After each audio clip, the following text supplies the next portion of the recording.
ഞാനിപ്പോ എന്റെ ബത്തുമി ഷൊട്ടൂല് third year പഠിക്കുന്ന എന്റെ സ്റ്റുഡൻസിനോടൊപ്പമാണുള്ളത്. സോ മോനെ, ക്ലാസ്സസ് എങ്ങനെ പോകുന്നുണ്ട്? ക്ലാസ് ഒക്കെ നന്നായിട്ട് പോകുന്നുണ്ട്. ഇപ്പം നല്ല ടീച്ചേഴ്സാണ്, നല്ല സ്മൂത്ത് ആയിട്ടാണ് പോകുന്നത്. റെഗുലർ ക്ലാസ്സസ് നമുക്കുണ്ട്, റെഗുലർ ആയിട്ട് ക്ലാസ്സസ് ഒക്കെ പോകുന്നുണ്ട്. ഉണ്ട്. ഓക്കെ, എനിക്ക് തോന്നുന്നു പറഞ്ഞാൽ ഇപ്പൊ ക്ലാസ് കഴിഞ്ഞിട്ട് വന്നതാണല്ലേ? നോർമലി നമ്മുടെ ക്ലാസിന്റെ ടൈമിംഗ് എങ്ങനെയല്ലേ? ക്ലാസ്സിന്റെ ടൈമിംഗ് അങ്ങനെ ഇപ്പം തേർഡ് ഇയർ ഒക്കെ ആകുമ്പോൾ നമുക്ക് ഈവനിങ് ആ ക്ലാസ്സസ്. ഫസ്റ്റ് ഇയറിലേക്ക് നമുക്ക് മോർണിംഗ് ടു ഈവനിങ്, അല്ലാതെ ഇപ്പൊ തേർഡ് ഇയർ ആകുമ്പോൾ ഈവനിങ് ടു 10 o'clock. 10 o'clock ആണ് ലാസ്റ്റ് ടൈം ക്ലാസ് കഴിയുന്നത്. 10 o'clock means night 10 o'clock. 10 o'clock but starts at 2 o'clock or 4 o'clock, അങ്ങനെ ഒരു രീതിയിലാണ്. ഓക്കെ. സോ ഇപ്പൊ എവിടെ സ്റ്റേ ചെയ്യുന്നത്? ഞാനിപ്പം ഹോസ്റ്റലിലാണ്, പ്രസ്റ്റീജ് ഹോസ്റ്റലാണ് ചെയ്യുന്നത്. മോളിപ്പോ താമസിക്കുന്ന അപ്പാർട്ട്മെന്റിലല്ലേ? ഓക്കെ. സോ നമ്മളിപ്പോ അപ്പാർട്ട്മെന്റിൽ താമസിക്കുന്ന സമയത്ത് എങ്ങനെയുണ്ട് സേഫ്റ്റി, ബാക്കിയുള്ള കാര്യങ്ങൾ, അതുകൂടാണ്ട് ഇവിടുത്തെ ലോക്കൽസിന്റെ ഒരു അപ്രോച്ച്, അങ്ങനെയുള്ള കാര്യങ്ങളൊക്കെ എങ്ങനെയുണ്ട്? രണ്ട് ടൈപ്പും ആൾക്കാരുണ്ട്, നല്ലവരായിട്ടുള്ളവരും ഉണ്ട്. പക്ഷെ സേഫ്റ്റിയുടെ കാര്യത്തിൽ പറയുകയാണെങ്കിൽ സേഫ് ആണ്. ആക്ച്വലി നമ്മൾ ഇടയ്ക്ക് ഞങ്ങളുടെ ലോക്ക് കീ ഒക്കെ കളഞ്ഞു പോകുന്ന സമയത്ത് ഞങ്ങൾ ലോക്ക് ചെയ്യാണ്ട് തന്നെ പോയിട്ടുണ്ട്. അപ്പോൾ അങ്ങനെ റോബറി അങ്ങനെ ഒന്നും ഇതുവരെ ഉണ്ടായിട്ടില്ല, അനുഭവങ്ങളൊന്നും. അങ്ങനത്തെ പ്രോബ്ലംസ് ഒന്നും. സോ ഇപ്പം ബ്രോ പറഞ്ഞനുസരിച്ചിട്ട് നിങ്ങൾക്ക് ക്ലാസ്സസ് വന്നിട്ട് അറൌണ്ട് ഒരു 10 o'clock വരെയൊക്കെ ക്ലാസ്സസ് ഉണ്ടെന്ന് പറയുന്നുണ്ട്. അപ്പൊ ഈ 10 മണിക്കൊക്കെ ക്ലാസ് കണ്ട് എങ്ങനെയായിരിക്കും നിങ്ങൾ ട്രാൻസ്പോർട്ടേഷൻ? നോർമലി ബസ് ആണോ അതോ ക്യാബാണോ യൂസ് ചെയ്യാറ്? ഇപ്പൊ ഞങ്ങൾ വാക്കിംഗ് ആണ്, റോഡ് ബ്ലോക്കിലുണ്ട്. അല്ലെങ്കിൽ ക്യാബാണ് യൂസ് ചെയ്യുക. ഇവിടെ എത്ര ഡിസ്റ്റൻസ് ഉണ്ട് അപ്പാർട്ട്മെന്റ്? ഒരു 15 minutes വാക്ക്, 15 minute വാക്കിംഗ് ഡിസ്റ്റൻസ് ഉണ്ട്. അപ്പൊ രാത്രി 10 മണിക്കൊക്കെ വാക്ക് ചെയ്ത് പോകുന്ന സമയത്ത് അങ്ങനെയുള്ള വേറെ സേഫ്റ്റി ഇഷ്യൂസ് അങ്ങനെയുള്ള കാര്യങ്ങളൊന്നും ഇല്ല. റോഡിലും ആൾക്കാരുണ്ടാവും, പിന്നെ സ്ട്രീറ്റ് ലൈറ്റ്സ് ഒക്കെ ഓൾറെഡി ലൈറ്റ്സ് ഉണ്ടാവും, പേടിക്കാൻ തോന്നിട്ടില്ല. അങ്ങനത്തെ ഇഷ്യൂസോ കാര്യങ്ങളോ ഒന്നുമില്ല. എങ്ങനെ ഫുഡൊക്കെ കുക്ക് ചെയ്തിട്ടാണോ? സെൽഫ് കുക്കിംഗ് ആണ്.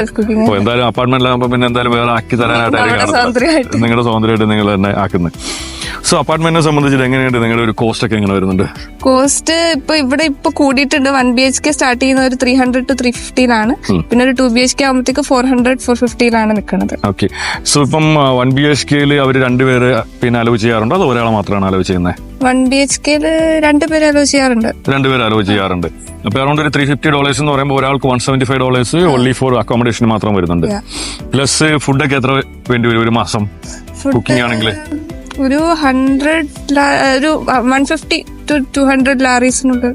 200 ലാരീസ് എന്ന് പറയുമ്പോൾ ഇറ്റ്സ് അബൌട്ട് $100 എന്ന് പറയില്ല. ഡോളേഴ്സിൽ നോക്കുന്ന സമയത്ത് $100 നമുക്ക് ഫുഡിന് വേണ്ടി വരുന്നുണ്ട്. പിന്നെ ഇത് കൂടാണ്ട് പിന്നെ വരുന്ന ഇലക്ട്രിസിറ്റി, ദെൻ വാട്ടർ, ഇങ്ങനെയുള്ള ചാർജസ് ഒക്കെ എത്ര വരുമായിരിക്കും? അത് കുറവാണ് കമ്പാരിറ്റീവ്ലി.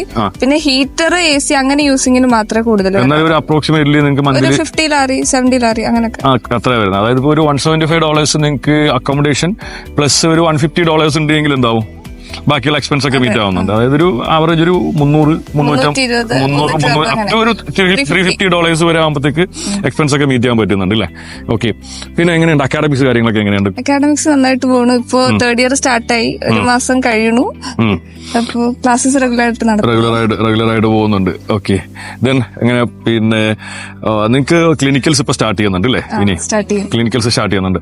ഇപ്പൊ നമ്മുടെ സീനിയേഴ്സ് ആയിട്ടൊക്കെ സംസാരിക്കുന്ന സമയത്ത് അവർക്ക് എങ്ങനെയുണ്ട് കിട്ടുന്ന ക്ലിനിക്കൽസിനെ കുറിച്ചുള്ള അഭിപ്രായം എങ്ങനെയുണ്ട്? എല്ലാ സെമ്മിനു മുമ്പും സീനിയേഴ്സ് ആയിട്ട് സംസാരിച്ച് ഒരു സെമ്മിന്റെ ഒരു ബേസിക് ഐഡിയ ഉണ്ടാവും. എന്നിട്ട് അപ്പൊ എന്തെങ്കിലും ഹെൽപ്പോ ഡൗട്ടോ അങ്ങനെ ഉണ്ടെങ്കിൽ അവര് അപ്രോച്ചബിൾ ആണ്, എല്ലാരും ഹെൽപ്പ് ചെയ്യും. എല്ലാരും ഓക്കെയാണ്. ബ്രോ ഇപ്പോ എനിക്ക് തോന്നുന്നു വീണ്ടും തിരിച്ച് ഹോസ്റ്റലിലോട്ട് വന്നില്ലേ? എന്ത് തിരിച്ച് വീണ്ടും ഹോസ്റ്റലിലോട്ട് വരാൻ തോന്നിയത്? അല്ല, അപ്പാർട്ട്മെന്റ് ഈസ് ഗുഡ്. പക്ഷെ എനിക്കൊരു സ്വന്തമായിട്ട് കുക്ക് ചെയ്യാനും പിന്നെ ടൈം മാനേജ് ചെയ്യാൻ ഒരു പാടായോണ്ട് പിന്നെ അങ്ങനെ ഒരു കുറെ നമുക്ക് ചോർസ് ചെയ്യുമ്പോൾ നമുക്കൊരു ടൈം അതിനായിട്ട് ഇൻവെസ്റ്റ് ചെയ്യണം. പഠിക്കാനായിട്ട് കൂടുതൽ ടൈം എനിക്ക് കിട്ടിയതൊക്കെ ഹോസ്റ്റലിൽ നിന്നാണ് തോന്നിയത്. അതങ്ങനെയാണ് ഞാൻ ഹോസ്റ്റലിലോട്ട് തിരിച്ച് ഹോസ്റ്റലിലോട്ട്. എങ്ങനെയുണ്ട് ഹോസ്റ്റൽ ലൈഫ്? എങ്ങനെയുണ്ട് ഹോസ്റ്റൽ ലൈഫ്? നല്ലത് ആക്ച്വലി. എനിക്ക് നല്ല ടൈമും കിട്ടുന്നുണ്ട്, ഫുഡ് കുഴപ്പമില്ലാതെ അങ്ങ് പോകുന്നുണ്ട്. പിന്നെ എല്ലാം ക്ലീനാ, എല്ലാം ഒരു കുഴപ്പമില്ല. എനിക്ക് പിന്നെ തൊട്ടടുത്തായതുകൊണ്ട് എനിക്ക് 10 minutes വാക്കേ ഉള്ളൂ. അറൌണ്ട് 1 kilometers ഡിഫറൻസ് അല്ലേ ഉള്ളൂ? Around 1 kilometers. ഞാനിപ്പം റോഡ് ക്ലോസ്ഡ് ആയതുകൊണ്ട് ഞാൻ ഹോസ്റ്റലിൽ പോയിട്ട് അവിടെ നിന്നാണ് പിന്നെ ഫുഡും കഴിച്ചിട്ട് അവിടെ നിന്ന് ഇങ്ങോട്ട് നടന്നു വന്നത്. ഓക്കെ. പിന്നെ എനിക്ക് ഫുള്ളി നിങ്ങൾ വാക്ക് ചെയ്ത് തന്നെയാണ് പോകുന്നത്? അതെ, ഫുള്ളി വാക്ക്. ഇതിന്റെ ബാക്കിയുള്ള ഡിപ്പാർട്ട്മെന്റിന്റെ ഒക്കെ ക്ലാസ്സസ് ഒക്കെ നടക്കുന്ന സമയത്ത് എങ്ങനെയാണ് നിങ്ങൾ ബസ്സിലാണോ പോകാറുള്ളത്? അല്ല, ഇപ്പൊ ഹോസ്പിറ്റലിലോട്ട് അങ്ങോട്ട് കേസ് വരുമ്പോൾ നമ്മൾ ബസ്സില്ല പോകുന്നത്. അടുത്താണ്, എന്നാലും വാക്കിൽ പോകാനും പറ്റും. പോകാനായിട്ടും പറ്റും. പിന്നെ നിങ്ങളുടെ ട്രാൻസ്പോർട്ടേഷൻ എന്തായാലും എനിക്ക് തോന്നുന്നു പബ്ലിക് ട്രാൻസ്പോർട്ട് ഫ്രീ അല്ലേ? സ്റ്റുഡന്റ് കാർഡ് ഫ്രീ ആണ്. അപ്പൊ ആ ഒരു എക്സ്പെൻസ് വരുന്നില്ല. എങ്ങനെ ഹോസ്റ്റൽ ഫീസ് എത്രയുണ്ട്? ഇപ്പൊ 3,500 ആണോ 1 year അതോ 3,000 ആണോ? 3,000 ആണെന്ന് 1 year. 1 yearന്റെ 3,000. സോ ഇപ്പൊ ഹോസ്റ്റലിൽ താമസിച്ചാലും അപ്പാർട്ട്മെന്റിൽ താമസിച്ചാലും എക്സ്പെൻസിനകത്തൊന്നും വലിയ difference coming to the same. Okay. Then നമ്മുടെ ഈ എക്സ്ട്രാ കരിക്കുലർ ആക്ടിവിറ്റീസ് എന്തെങ്കിലുമൊക്കെ ഉണ്ടായിരുന്നു? ഇപ്പൊ ഇവിടെ ഒരുപാട് ഇപ്പം നമ്മളെ കോളേജ് ഇവന്റ് നടക്കും. നടക്കുക. അപ്പം എല്ലാ volleyball tournament, football, indoor games എല്ലാം ഉണ്ട്. അപ്പം എല്ലാ വർഷം ഇങ്ങനെ ഫെസ്റ്റ് ഒക്കെ നടക്കുന്നുണ്ട്. ഡാൻസ് പരിപാടി, മ്യൂസിക്, അതൊക്കെ ഉണ്ട്. എന്തെങ്കിലും പാർട്ടിസിപ്പേറ്റ് ചെയ്യാറുണ്ടോ? ഓ, ഇപ്പം സ്പോർട്സ് ആക്ടിവിറ്റിയിലൊക്കെ പങ്കെടുക്കാറുണ്ട്. ഓക്കെ. സോ അപ്പോ thank you very much. Thank you. Thank you.